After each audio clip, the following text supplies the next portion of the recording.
Les podcasts du Figaro. Prêt pour le décollage. Bonjour Xavier Rousselou. Bonjour. Alors vous êtes porte-parole pour les marques Abritel, Expedia et Hotels.com, des plateformes bien connues des voyageurs. Aujourd'hui, on va parler de voyage, bien sûr, mais plus exactement de comment on va voyager en 2024, quelles destinations, quelles tendances vont dominer les prochains mois. Alors, Xavier Rousselou, première question, qui se veut peut-être un peu large. 2024 va-t-elle être une bonne année pour voyager ? Autrement dit, est-ce que, ça y est, le Covid s'est définitivement terminé ? Alors, 2024, oui, on peut considérer que c'est l'année d'un retour quasiment à la normale. La plupart des pays sont de nouveau ouverts aux touristes. Les compagnies aériennes, notamment, ont réuni leurs capacités pour pouvoir transporter tous les voyageurs et l'envie de partir, surtout, est toujours bien présente. Et ça, c'est quelque chose qui est important puisque d'année en année, depuis très longtemps, toutes les études le montrent, le désir de partir en vacances et de voyager est considéré par les Français comme un besoin quasiment vital. Donc ensuite, il y a des contraintes qui peuvent s'exercer, mais quand ces contraintes sont levées, on part. On part en vacances et on s'évade. Et justement, quelles sont les destinations qui vont bénéficier de cette envie de partir en vacances ? Tout d'abord, ce ne sera pas une grande surprise, mais c'est une caractéristique française. La première destination touristique des Français, c'est la France. Et ça, très largement, d'année en année. Maintenant, tout le monde ne part pas uniquement en France. Il y a d'autres destinations. Il y a un grand retour en 2024 de l'Asie qui s'est réouverte plus tardivement que d'autres suite à la crise du Covid. Et on a aussi d'autres destinations qui tirent leur épingle du jeu, notamment les Canaries, plus proches de nous, la Grèce, l'Europe méditerranéenne, bien sûr. Et en 2024, effectivement, les city breaks, comme on dit, donc ces escapades urbaines en Europe, sont vraiment des destinations qui ont le vent en poupe. Vous parlez de city break. Quelles sont les villes qui vont en profiter justement de cet engouement ? Il y a toujours, j'allais dire, les grandes métropoles européennes incontournables, que ce soit les villes d'art italiennes, Londres, Lisbonne, Barcelone. Mais il y a d'autres destinations qui se démarquent cette année. On peut penser à des destinations peut-être comme des alternatives à des destinations très connues, mais qui seraient un peu moins chères ou un peu moins fréquentées. Je pense par exemple à des villes comme Palerme par rapport à une ville comme Lisbonne, que beaucoup de voyageurs ont déjà visité. Palerme est une alternative moins chère que Lisbonne. Vous avez aussi en Europe centrale, par exemple, des villes comme Cracovie.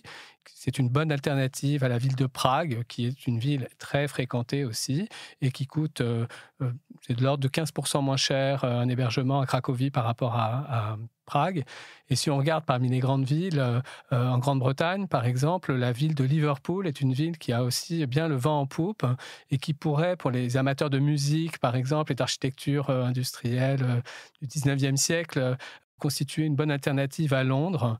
Et là, l'hébergement, par exemple, il est de 50% moins cher. Donc, ce sont des villes qui pourraient vraiment s'en sortir de façon intéressante en 2024. Et justement, c'est vrai que vous parlez de destination bis. Est-ce qu'il y a également des pays qui vont tirer leur épingle du jeu, des pays qui peuvent constituer des grosses surprises ? Alors, oui, je pense notamment à l'Albanie, qui est un peu la terra incognita en Europe, une nouvelle frontière, quelque part, qui est une bonne alternative à la Croatie, par exemple, à la côte d'Albate, qui s'est considérablement développée d'un point de vue touristique, et depuis longtemps déjà. L'Albanie, c'est un pays moins connu, peu connu encore, et qui ne manque pas d'attrait. Il y a beaucoup de villes historiques à découvrir, mais également toute une riviera et des zones balnéaires qui n'ont rien à envier à leurs voisines sur l'Adriatique. A contrario, quelles sont les destinations qui vont peut-être moins attirer en 2024, peut-être en raison d'aléas climatiques ou d'un contexte géopolitique compliqué, voire même en raison du surtourisme ? Est-ce qu'il y en a certaines qui vont peut-être pâtir de tout ça ? Il est certain que quand il y a un événement important, que ce soit géopolitique, une guerre par exemple, le tourisme s'arrête pour une période indéterminée. Ça peut être bref, comme ça peut être plus long. Actuellement, au Proche-Orient, effectivement, les voyages vers Israël pourraient pâtir encore des troubles sur place. Les pays limitrophes comme l'Égypte ou la Jordanie peuvent également pâtir de cette situation et de cette instabilité. D'un point de vue climatique, je pense que plus largement, les effets des canicules à répétition peuvent avoir un impact sur le tourisme dans certains pays, notamment méditerranéens. Ça ne veut pas dire qu'il y aura une désaffection totale loin de là, sur le tourisme dans ces pays-là, mais peut-être une façon de voyager différemment, peut-être un peu moins au cœur de l'été et plus sur les ailes de saison, par exemple. Je pense du coup à la Grèce qui a connu en 2023 un nouvel été marqué par les incendies et les fortes chaleurs. Est-ce que ce pays pourrait peut-être subir une décote de popularité en 2024 ? C'est pas tout à fait ce qu'on observe pour l'instant. La Grèce fait partie vraiment des pays qui conservent un capital sympathie très important auprès des touristes, notamment français, particulièrement dans les Cyclades. Je ne pense pas qu'il y aura une désaffection. Il peut y avoir des mouvements en dernière minute ou une anticipation pour se dire, plutôt que de partir en plein mois de juillet, qui est un peu la période, plein mois de juillet ou début août, qui est un peu la période critique par rapport aux fortes chaleurs et au risque d'incendie lié au vent, etc. On peut peut-être imaginer qu'il y aura un déport des touristes sur d'autres moments de la saison, peut-être partir un peu plus tôt dans la saison ou un peu plus tard. Donc du coup, finalement, un tourisme qui va être présent sur toute l'année. Pas seulement concentré au niveau de l'été, mais peut-être plus présent en hiver, plus présent en automne, peut-être des saisons un peu plus intermédiaires. On peut miser effectivement sur un étalement de la saison. Et je pense que ce serait une bonne chose, effectivement, notamment par rapport au phénomène de surtourisme, mais aussi pour des raisons économiques. On va également évoquer les manières de voyager. Quelles sont les options qui s'offrent aux voyageurs qui voudraient voyager de manière plus écolo ? Pour voyager de manière plus écolo, il y a plusieurs pistes. Déjà, on peut aussi imaginer partir moins loin. On a la chance dans un pays comme la France d'avoir une très grande diversité de paysages, de climats. On peut partir en hiver, en été, enfin toute l'année. Et partir en France, ça peut être une alternative parfois même dépaysante à d'autres destinations beaucoup plus lointaines. Donc ça évite de prendre l'avion. Vous avez des coins, par exemple, dans les Vosges, avec des lacs magnifiques entourés de forêts de sapins. Il y a ces micro-régions, il y en a même une qu'on appelle le Petit Canada. Vous n'avez pas besoin de traverser l'Atlantique pour découvrir des paysages très sauvages. De même que vous pouvez aller dans le Cotentin quand vous allez vers la pointe, le nez de Jaubourg, c'est comme ça que ça s'appelle. Cette pointe, quand vous arrivez, vous avez l'impression d'être un peu au bout du monde, comme les paysages que vous pourriez trouver en Irlande où les champs couverts de moutons et de murets descendent vers la mer. Ça peut être une façon de voyager différente. Enfin, ce qu'on observe déjà depuis quelque temps, et ça se continue de se vérifier, c'est un intérêt aussi pour le tourisme rural, où on loge le tourisme, on va loger dans des fermes qui ont été rénovées, voire des fermes encore en activité. Ce serait une forme de slow tourisme, où on se déplace à vélo, on découvre la campagne, on découvre des vacances peut-être plus simples, plus proches de la nature. Et ça, c'est une option intéressante. On voit le cyclotourisme devenir de plus en plus populaire. Est-ce que ça peut être une tendance majeure en 2024 ? Énormément de communes et de départements et de régions ont développé une offre de transport doux qui permettent de découvrir facilement, avec des pistes cyclables qui ont été aménagées, des régions. Et il y a un intérêt, notamment auprès des familles, pour partir. On décide d'aller le long des canaux. Il y a tous ces chemins de halage qui ont été aménagés en pistes cyclables. Et ça, c'est quelque chose qui se développe parce que l'offre aussi se développe. Les deux marchent ensemble. Il y a un intérêt des voyageurs pour ce mode de vacances et les communes, les régions, les départements adaptent aussi à ce public, leur facilitent aussi la possibilité de découvrir autrement leur territoire. Le prix des billets d'avion a largement augmenté en 2023. Il risque encore d'augmenter en 2024.